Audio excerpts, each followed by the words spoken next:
Hi loves, welcome and welcome back to my channel. So in today's video I will be showing you guys how I achieved this silk press look at home using all affordable products. Okay, so let me just go ahead and make a disclaimer. I am not a professional or anything like that. I'm just showing you guys my routine that I like to do. And yeah, so first I like to start off with my shampoo and conditioner. This is my favorite one. All of the products that I'm using to wash my hair is by Crème, the Argan oil line. I've been using this brand for years, so I really like them. So as you can see, I just like to mainly put the shampoo on my root area because that's the part that's the dirtiest.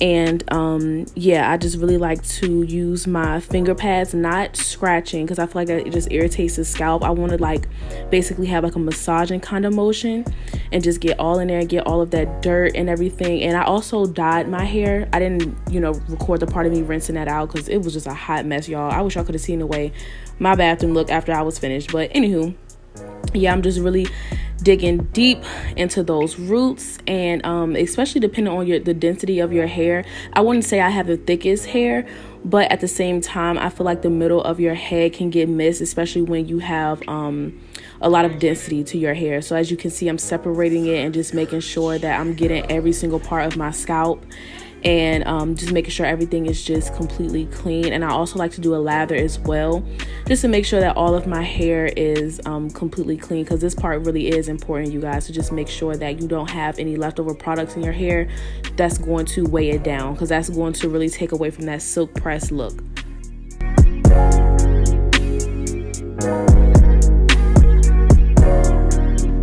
So now I'm going in for a second rinse.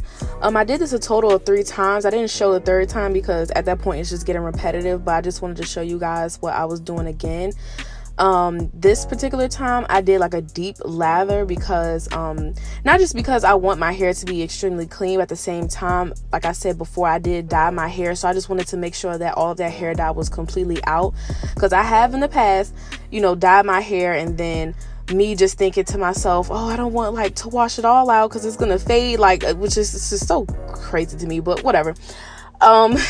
Yeah, so I'm just trying to make sure that all of that hair dye is out and my hair is just 100% clean.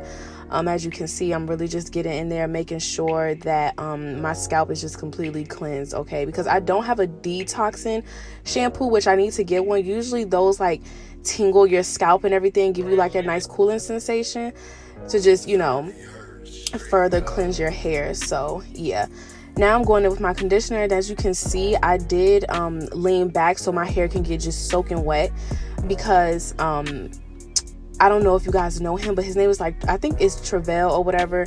I've been watching a lot of his silk press videos before I filmed this video, and I've tried to apply everything that he said into his videos, just basically saying how you just need to moisturize your hair. And the only way that you can truly do that is from water. Water is where you're going to get your moisture from, not these products, these creamy and emollient, products.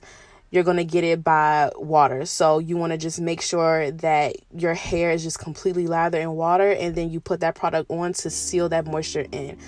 So yeah, this is what my hair looks like in its natural state. It looks a mess. I got some heat damage, I got some curls, I got a little bit of everything. So yeah, so now what I'm about to do is just part my hair into 4. This is typically what I like to do for the blow drying process, and then I go ahead and put each section in half and do it like that, because I feel like the 4 pieces is just a little bit too much. And this is honestly the most important step of a silk press, you guys. Like when I was younger, I used to think, oh, I have to have the best flat iron so I can have, get the best results for my silk press, and that's definitely not the case. The blow drying process is the most important, and that's the tool that's going to be doing most of the work. And then when you go in with your flat iron, it's just supposed to, give it a nice polished look. Okay, so yeah, I'm about to show you guys in 2 seconds how I blow dry my hair and what I've learned from Travell. I hope I'm saying his name right. As much as I watch him, like, you would think I would know how to pronounce this man's name, but he is just so amazing. When I say if you want to get educated on something, you trying to get real educated, go to him. He's amazing. I don't know why people complain that he talks too much, because I mean, he spits knowledge. That's pretty much it. But yeah, so these are the two products that I like to go in with before I start blow drying my hair. I like to go in with a heat protector and a serum, and this honestly did wonders for my hair.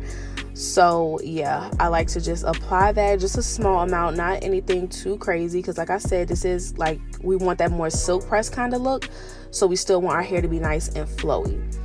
So now I'm going to be going in with my blow dryer and a brush that I don't know the brand or anything like that. It came in like a Christmas set that my sister got for me, so I'm sorry that I don't know the brand, but any any paddle brush will work. So yeah, as you can see, I am doing I want to say this is a tension method.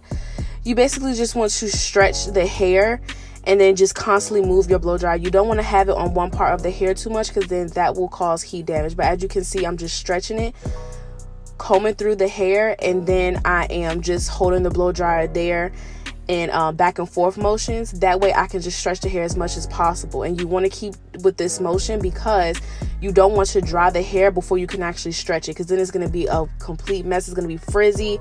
It's going to be extremely thick, to the point where like you're going to have to work 10 times as hard during your flat iron process. Okay, so yeah, hopefully that was this was enough footage for y'all to see. I know it's kind of quick. I only showed this part because at this point, like, it's going to get repetitive after this. But yeah, I like to go in with a round brush as well, and just to give it that extra polished look and to get it a little bit more straight. But as you can see, that is nicely stretched hair in my opinion. But yeah, so this is what my hair looks like fully blow dried out. And yeah, so how I sectioned it off before I had blow dry is the same way that I am going to do it when I flat iron my hair, basically. So I'm going to just put it into 4 sections, as you can see, using those Salon clips that I love. This is my first time getting clips like these. They just, oh my gosh, they secure so much hair. If you have thick hair, even thin hair, it don't even matter. These are just great to have in your kit. So something that I wanted to point out, you guys, and I did not want to include it in the video because I didn't want anybody judging me saying, oh, you doing this wrong and blah blah blah. I did trim my ends, and I'm about to show you guys how my ends look. They look horrible. But yeah, this is the flat iron that I'm using. It goes up to 450 degrees, and yes, I had up to 450 degrees. I probably didn't need to, honestly, but yeah. And I used a comb. I went back and forth between the brush, not my paddle brush, but my bristle brush and my comb.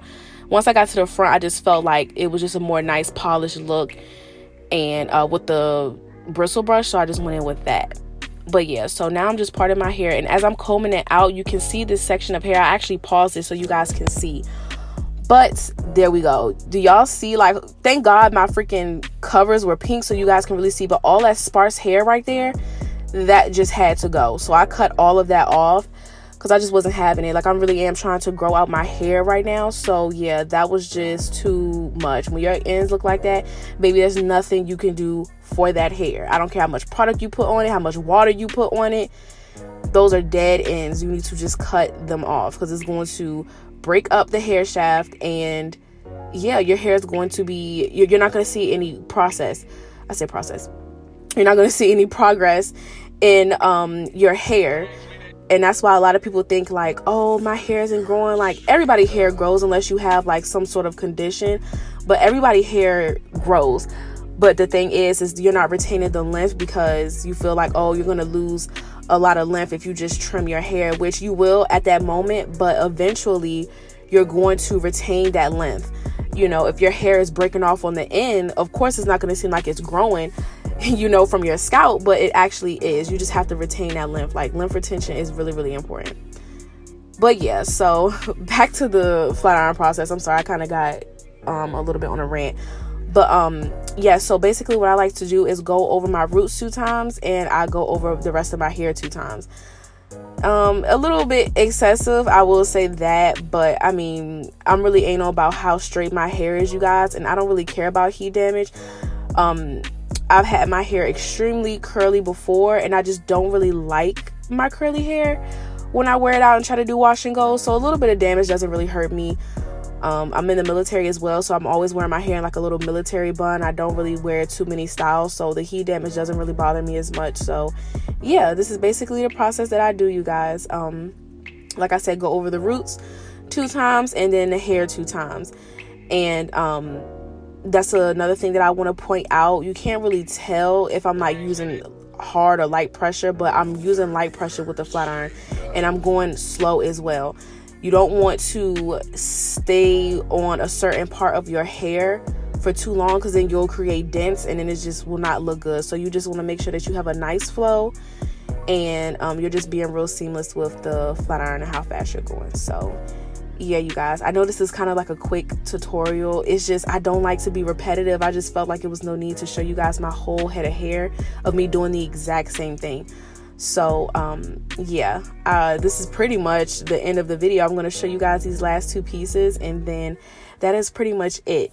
So if you want something that's like a little bit more detailed, I guess I can do one, but yeah, I just wanted to get right to the point, you guys. So this is how I do my hair straightening process. I really hope you all enjoyed today's video.